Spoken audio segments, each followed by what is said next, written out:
Conditions on moon. The moon is about 1/4 the size of the earth. Moon का size जो है वो earth के साइज का 1/4 है। Like the earth it also pulls down all objects towards itself. Earth की तरह moon भी सभी ऑब्जेक्ट्स को अपनी साइड पुल करता है। दिस इज़ कॉल्ड ग्रेविटी और इसको हम ग्रेविटी कहते हैं। How ever the gravity on the moon is only about 1/6 of that on the earth. Gravity जो है वो मून पर अर्थ की 1/6 पार्ट है। This means that moon if you jump 1 meter on the earth you can jump 6 meter on the moon। इसका मतलब क्या है कि अगर आप अर्थ पर 1 मीटर के जंप कर रहे हैं तो वो मून पर 6 मीटर के इक्वल है। In fact if you weigh 30 kilogram on the earth you would only weigh 5 kilogram on the moon. अगर आपका वेट 30 किलोग्राम है अर्थ पर तो आपका यही वेट 5 किलोग्राम रह जाएगा मून पर, क्योंकि मून पर जो ग्रेविटी है वो अर्थ की ग्रेविटी का 1/6 पार्ट है। Smaller gravity on the moon is the reason why there is no atmosphere on the moon. Smaller यानी बहुत कम ग्रेविटी ही रीज़न है जिसकी वजह से मून पर एटमॉस्फेयर नहीं है। The moon can not pull the air particles with enough forces. Moon जो है वो एयर पार्टिकल्स को अपनी साइड पुल नहीं कर सकता। सो दे एस्केप इनटू आउटर स्पेस, इसलिए ये मून के सरफेस से बाहर है। The atmosphere on the earth prevents it from becoming very hot during the day and very cold during the night. Atmosphere जो है अर्थ पर वो अर्थ को रोकता है ताकि वो रात को दिन में बहुत ज़्यादा गर्म ना हो और रात को बहुत ज़्यादा ठंडी ना हो। Since there is no atmosphere on the moon, क्योंकि मून पर कोई एटमॉस्फेयर नहीं है, the side facing the sun becomes boiling hot. तो वो साइड जो सन की तरफ फेसिंग होती है मून की वो बहुत ज़्यादा हॉट होती है। The side facing away from the sun becomes freezing cold. और वो साइड जो सन के अपोजिट होती है वो बहुत ज़्यादा कोल्ड होती है। The moon is a very quite place. Moon जो है वो बहुत क्वाइट प्लेस है, बहुत शांत जगह है। Even if a big rock swims on the surface of the moon no sound can be heard. अगर मून पर कोई भी बिग रॉक टकराए तो कोई भी आवाज़ नहीं होगी, क्योंकि this is because sound travels in air, क्योंकि साउंड जो है वो एयर में ट्रेवल करता है। And there is no air on the moon, और मून पर कोई एयर नहीं है, इसलिए मून पर कोई साउंड भी नहीं है। Effect of tides. Tides are the rise and fall of the water level in the ocean and the seas. Tides क्या है? Water level में rise और fall है। The rising of sea level is known as high tide. The fall of the sea level is known as low tide. जब सी level पर rising होती है, सी level जो है वो उसका जो राइजिंग पॉइंट है तो दैट इज़ हाई टाइड, और अगर उसका फॉलिंग पॉइंट है तो that is low tide. The rise and fall of the tides is known as the tide cycle. और इसके बीच जो राइज हो रहा है, फॉल हो रहा है, यानी बढ़ रहा है, कम हो रहा है, ये जो कहलाता है टाइड्स, ये क्या कहलाती है? Tide cycle. The gravitational force of the moon pulls the ocean slightly towards itself. जो मून का ग्रेविटेशनल फोर्स है वो ओशन को अपनी साइड पुल करता है। This cause a bulge on high tide on the side of the earth closest to the moon. और इसीलिए अर्थ के उस साइड पर जो मून के क्लोज है हाई टाइड होती है। However tides are also affected by the sun and the rotation of the earth. Moon के अलावा टाइड्स जो हैं वो सन और अर्थ के रोटेशन से भी अफेक्टेड होती हैं। When the pull of the moon causes a high tide on one side of the earth, the spinning of the earth causes another high tide to occurs on the other side of the earth. जब moon की वजह से अर्थ के किसी एक side पर high tide होती है तो किसी दूसरी साइड पर अर्थ के स्पिनिंग की वजह से भी हाई टाइड अकर होती है। These two high tides draw water away from the rest of the ocean causing two low tides between the high tides. और इन दो हाई टाइड्स की वजह से जब वाटर ओशियन की तरफ जाता है तो लो टाइड्स होती है। The sun's gravitational pulls also plays a part. Sun का जो ग्रेविटेशनल फोर्स है वो भी इसमें रोल प्ले करता है। When the sun and moon are in a line with the earth as during the full moon or new moon, their combined gravity causes very high and very low tides, spring tides। जब सन और moon एक line में आते हैं ऐसे कि अर्थ middle में हो तो इनकी जो कंबाइंड ग्रेविटी लगती है, यानी सन की और मून की जो कंबाइंड ग्रेविटी लगती है उसकी वजह से जो टाइड्स होती है उसको क्या कहते हैं? Spring tides. When the sun and the moon are at the right angle to each other As during a waxing or waning moon, the gravity of the sun helps to cancel out the pull of gravity from the moon, causing neap tides. जब सन और moon की एक दूसरे से right angle पर होते हैं, जो वैक्सिंग और वेनिंग मून की कंडीशन होती है, यानी सन और मून एक दूसरे से राइट एंगल पे होते हैं, यानी कि अगर सन यहाँ पर फेसिंग है तो मून यहाँ पर फेसिंग है, ऐसे करके राइट एंगल बने उनके बीच में, तो ऐसी कंडीशन में क्या होता है कि ये दोनों जो सन की ग्रेविटी होती है वो एक दूसरे को कैंसिल करती है, और उसकी वजह से जो टाइड होती है उससे हम क्या कहते हैं, neap tide. Exploration of the moon. In 1961, Yuri Gagarin of Russia became the first human to go into outer space. 1961 में यूरी गगारिन रशिया का पहला ह्यूमन था जो स्पेस पर गए थे. 8 years later, in July 1969, the American spacecraft Apollo 11 landed on the moon. उसके 8 years बाद जुलाई 1969 में अमेरिकन स्पेसक्राफ्ट, पहला स्पेसक्राफ्ट था अपोलो 11 जिसने मून पर लैंड किया. Neil Armstrong became the first human to step on the moon. Neil Armstrong first human थे जिन्होंने जो सबसे पहले मून पे गए. याद रखिए, यूरी गगारिन पहले ह्यूमन थे जो सबसे पहले स्पेस पे गए, और नील आर्मस्ट्रॉन्ग सबसे फर्स्ट ह्यूमन थे जो सबसे पहले मून पर गए.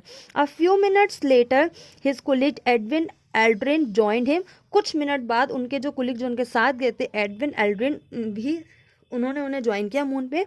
10 more astronauts explored the moon between 1969 and 1972. 1969 से 1972 तक 10 astronauts और थे जो मून तक गए.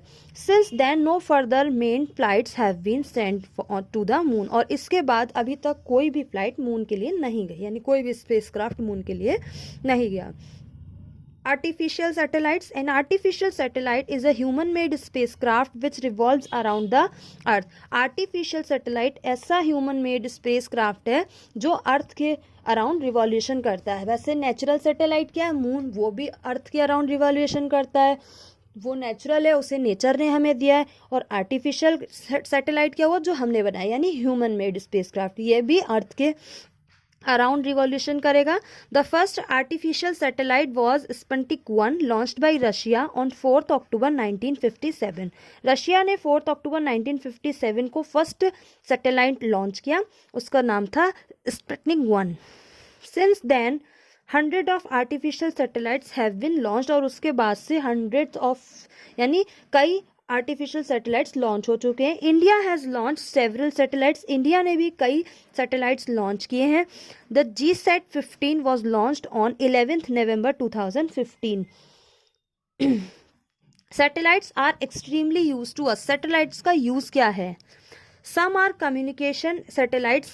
कम्युनिकेशन सैटेलाइट्स वो होते हैं जिनसे कम्युनिकेशन हो सके, टीवी पर प्रोग्राम आते हैं, रेडियो पर, जो एक दूसरे के सिग्नल ट्रांसफ़र कर पाते हैं. तो बहुत से ऐसे कम्युनिकेशन सैटेलाइट हैं which are use to send telephone conversation and television program around the world.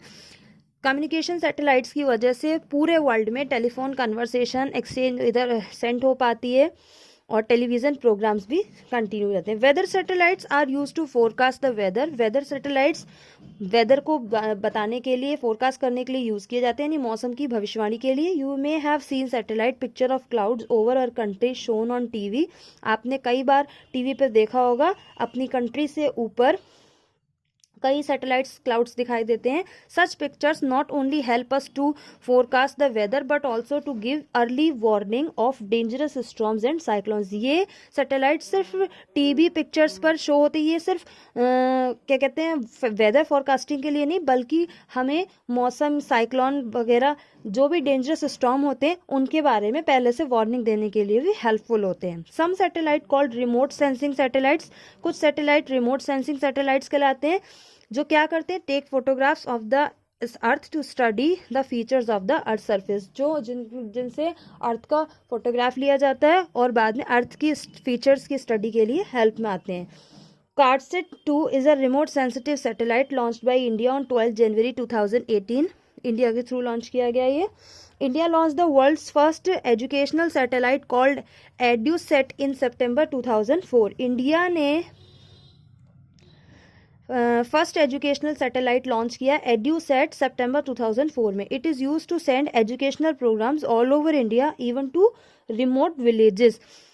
ये जो है, ये सैटेलाइट पूरे इंडिया में एजुकेशनल प्रोग्राम्स को सेंड करने के लिए लॉन्च किया गया। Satellites are also use to study outer space. Satellites का यूज़ आउटर स्पेस की स्टडी के लिए भी किया जाता है।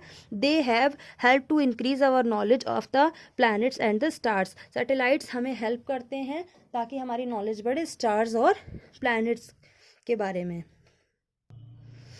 स्पेस इज़ अ लोनली, अब हमें स्पेस के बारे में बताया, space travel. Space is a lonely and difficult place. Space एक लोनली और डिफ़िकल्ट प्लेस है। Astronauts who go to space are expose to high level of radiation. वो एस्ट्रोनॉट्स जो स्पेस में जाते हैं उनको काफ़ी रेडिएशन से एक्सपोज होना पड़ता है। Vigorous training is needed to prepare the space mission. Space mission में जाने के लिए विग्रियस ट्रेनिंग भी ज़रूरी है। It can take almost 2 years to be fully train to travel to space. और इसमें लगभग 2 years लगते हैं ट्रेन होने के लिए कि जिससे हम स्पेस में ट्रैवल कर सकें, यानी एस्ट्रोनॉट्स स्पेस में ट्रैवल कर सकें। Astronauts undergo medical test.